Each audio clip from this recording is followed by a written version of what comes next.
Welcome to That's Good Sports. I am Brandon. If you ever rubbed your face on a cheese grater, then you know what it's like to try and tackle Derrick Henry's foot perna. Ravens rookie linebacker Patrick Queen's face was just completely cleated by King Henry.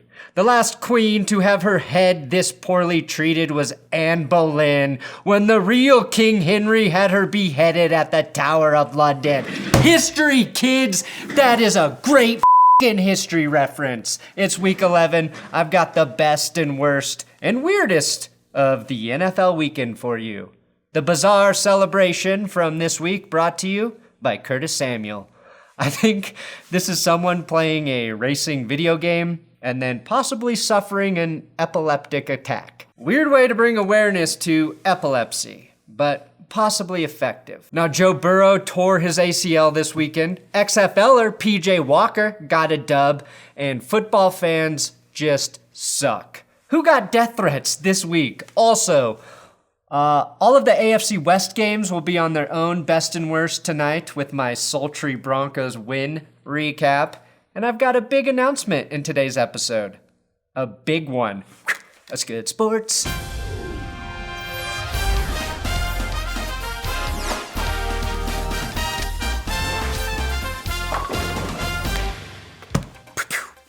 Please subscribe to this YouTube channel if you like weird football videos. Today's episode is sponsored by manscaped.com/goodsports. It's November, which means it's time to start thinking about the holidays, or as I call them, the balladays. Just like me, Christmas always seems to come early. So fellas, dudes, bros, men, guys, now's the time to start putting the performance package on your list of gifts you'd like to receive this holiday season. When your lady sees the words performance package, she'll know it's a gift for both of you. The performance package now includes the Weed Whacker nose hair and ear hair trimmer and the Lawnmower 3.0, the only below the elastic waistband pube trimmer to feature skin-safe technology to reduce nicks and cuts in that very special area. Asking for Manscaped products as stocking stuffers is much classier than actually stuffing your crotch. Use my discount link below, manscaped.com/goodsports, which will have your stockings overstuffed with 2 free gifts, 20% off, and now free international shipping. All right, NFL Sunday, we've got a lot of best and worst to get through.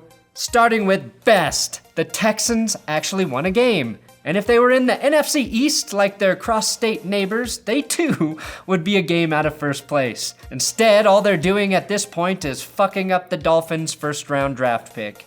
And if that banned episode of Flipper is ever found, you'll see exactly why nobody wants to witness a Texan screwing a Dolphin. Spoiler, the Dolphin is the one who wins that battle. Worst, Deshaun Watson is literally the only reason to watch any amount of minutes of a Texans game.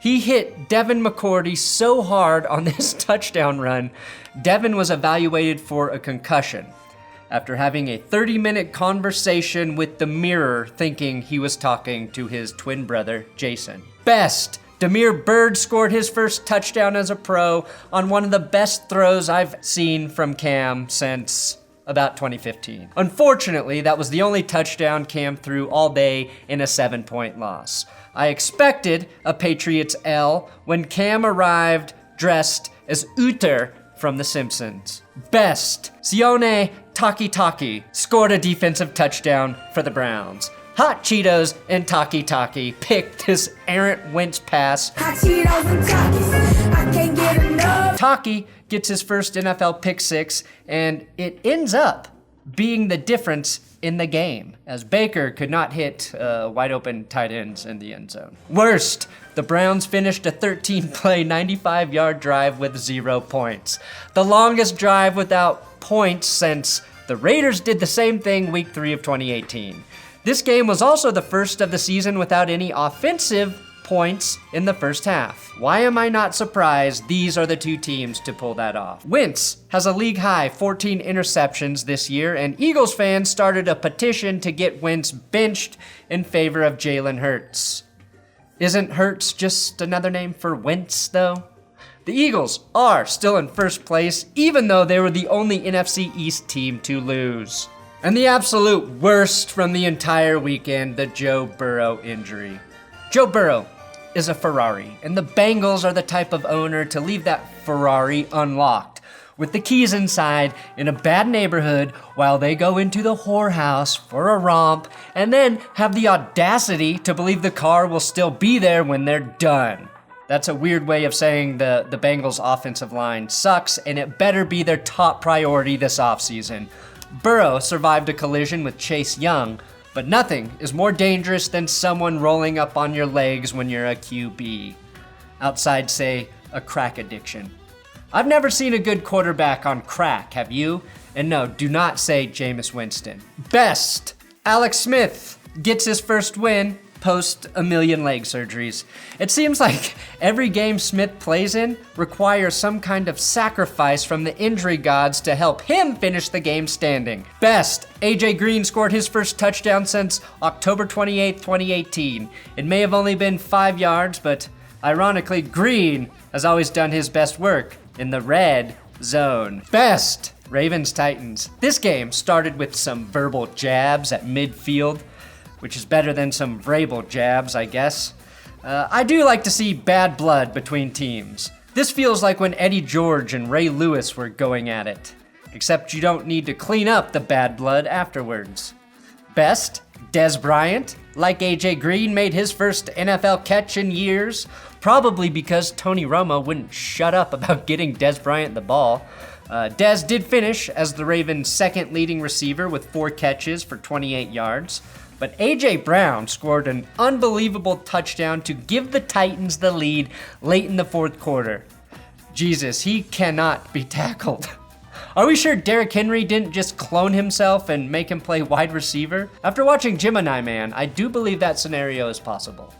Best, the real Derrick Henry had a game-winning touchdown in overtime. He's the first running back to score 2 touchdowns in overtime in the same season. So congrats, Derrick, and much like his brother, John Harbaugh didn't know how to handle himself with a post-game handshake. Or maybe he was just being COVID cautious. That's the excuse I would use. Best, Deontay Johnson's catch. Imagine hitting the ball, hitting the receiver, and still watching that receiver make the catch. That's exactly what happened to Trey Herndon's near-perfect defense of this pass.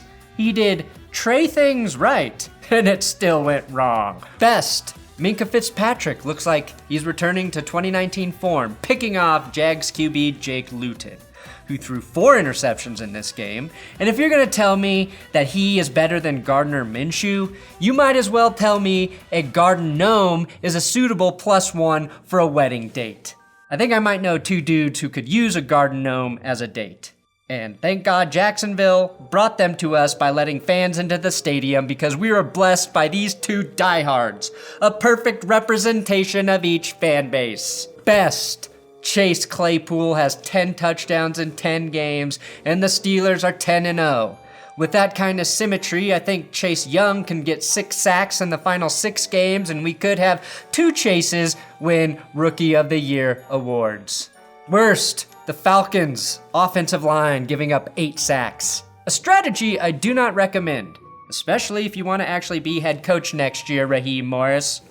Protecting Matt Ryan seems like the only thing you need to do to get that offense to work. Best, Sean Payton had a nice troll job before this game, retweeting Roddy White, who said the Falcons were going to, and I quote, snack the Saints. The only snack Roddy White was eating was a little crow, while his old team was getting their ass eaten like a communion wafer. It feels like when Drew Brees is injured, the quarterback play doesn't necessarily improve, but the rest of the team suddenly becomes the 2007 Patriots. That Saints D has allowed just 1 touchdown in the last 3 games, with 6 picks, 2 fumbles, and now 14 sacks. And here we are, my huge announcement.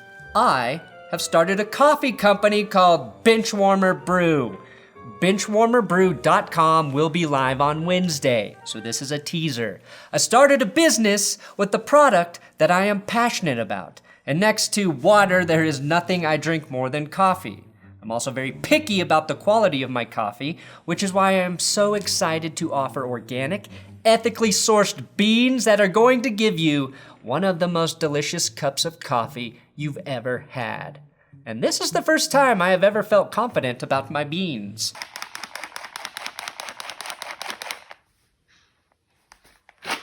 So, you can sign up for the email list at benchwarmerbrew.com now. Follow my new Benchwarmer Brew social links below, Twitter, Facebook, Instagram, and patiently wait until Wednesday to order some damn fine coffee. And with my coffee, you get a new segment, the Benchwarmer Player of the Week. And this week, we had two huge bench warmers stepping into starting roles. XFL star PJ Walker and Taysom Hill. Now, PJ Walker had the hotter hand early in this face-off and dropped a deep dime to DJ Moore to get the Panthers into scoring position. PJ to DJ, I could get used to saying that. PJ carried the ball to the inch line where he followed it with a handoff to Mike Davis to score a touchdown. Both quarterbacks got great help from their defenses this weekend as Carolina shut out the Lions 20-0. PJ Walker got the win, threw for 258 yards and a touchdown, but did have two bad interceptions in the red zone. So ultimately, Taysom Hill will go down in history as the first ever Benchwarmer Brew Bench Player of the Week. History is the only thing a Mormon can go down on before marriage. Taysom surpassed Mohamed Sanu on the all-time passing yards list. That's how little Hill had thrown heading into this game. Taysom played pretty well, running for 2 touchdowns, as well as throwing a deep touchdown to Emmanuel Sanders that was unjustly called back. He also underthrew a deep ball to Sanders that Emmanuel somehow caught. Plus, Michael Thomas had an ugly drop early in the game that definitely dinged Hill's stat sheet. I love when a receiver looks at his hands after a drop, hoping that there's some sort of defect there to blame the mistake on. So, the Stormin' Mormon may very well be the long-term answer in the Big Easy. Ironically, one of the drunkest cities in America. Best, Colts versus Packers. I think my favorite game of the week. Michael Pittman is emerging as a nice receiver for the Colts, scoring his first touchdown on a 45-yard weaving run. Pittman's dad, Michael Sr., actually played a game against Phillip Rivers back in 2008. And it's going to come full circle when Michael Pittman Jr. plays against several of Phillip Rivers' kids in 10 years. Best. 2 of my best named players from 2019 made impactful plays in this game. First, it was Rock Ya-Sin with the rare pick of Aaron Rodgers. Then, it was Equanimous St. Brown hurtling his way out of bounds after this catch and run. Sorry, I meant Equanimous Tristan Imhotep J. St. Brown. I think that was also the name of one of Dave Chappelle's stand-up specials. Also, Equanimous St. Brown was a standout gymnast at Notre Dame. Worst, 9 holding penalties for Indianapolis nearly cost them the game. And it nearly gave us a classic Phillip Rivers fourth quarter turnover to lose the game. Luckily, his arm was moving forward, and this was not a fumble returned for a touchdown. The turnover gods were too busy cursing Jake Luton and decided to just fly right over Phil for once. Worst, Marquez Valdez-Scantling got death threats because he fumbled in overtime, even though he was the primary reason the Packers were able to go into overtime with a 50-yard bomb catch. Keep your head up, MVS, and honestly, I'm a little relieved to find out that Packers fans are as disgusting as all other fans in the NFL. It must be extra hard to get death threats from your fans/team owners, which is probably what happens when you actually look Dan Snyder in the eye if you're a Washington football team player. Send your death threats to the Colts defense, Packers fans, for holding Green Bay to just 3 second-half points. The Packers had 3 fumbles in this game, 4 total turnovers, so pretty dumb to blame one guy for that loss, unless that one guy is, of course, God. Oh, now we've got some big dick player awards leading into the Cowboys-Vikings game, or as I call it, the big dick game of catches. Just some incredible grabs in this game. Let's start with this one from Eric Kendricks.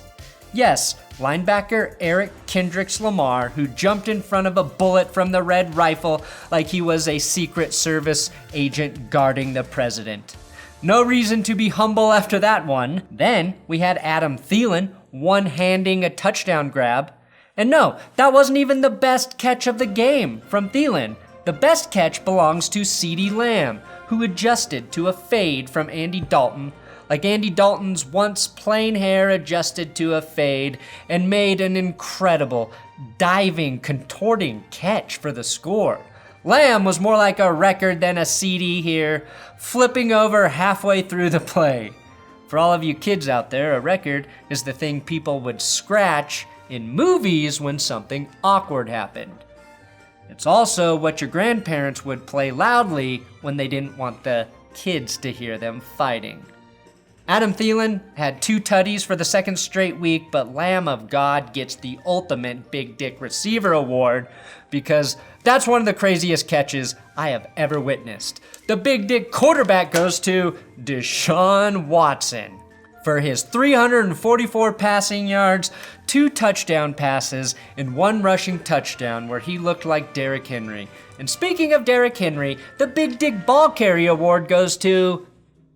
Actually, how the hell do I even do this award every week? It's either going to Derrick Henry or Dalvin Cook. They're like the only 2 running backs to crush people. I'm in desperate need of someone else to rush for a domineering 100 yards. Hurdling Kareem Hunt is taking too many carries from Nick Chubb, so I'm forced to make up a player. Which I combined Philip Lindsay and Melvin Gordon to Melvip Gordsey, who ran for a combined 160 yards, 2 touchdowns, a half a fumble against the Dolphins. Congrats, Melvip. Again, my AFC West best and worst coming out tonight. And finally, the big dick defender, Olivier Vernon, who sacked Carson Wentz 3 times, including 1 safety in the Browns' win over the Eagles. He came through without Myles Garrett on the field, who was clearly holding back the rest of this Browns defense. Thanks for watching. That's good sports. Again, links to BenchwarmerBrew.com in the description. Sign up now for some sweet, well, it's not sweet. It's a medium roast coffee, but you can sign up for it.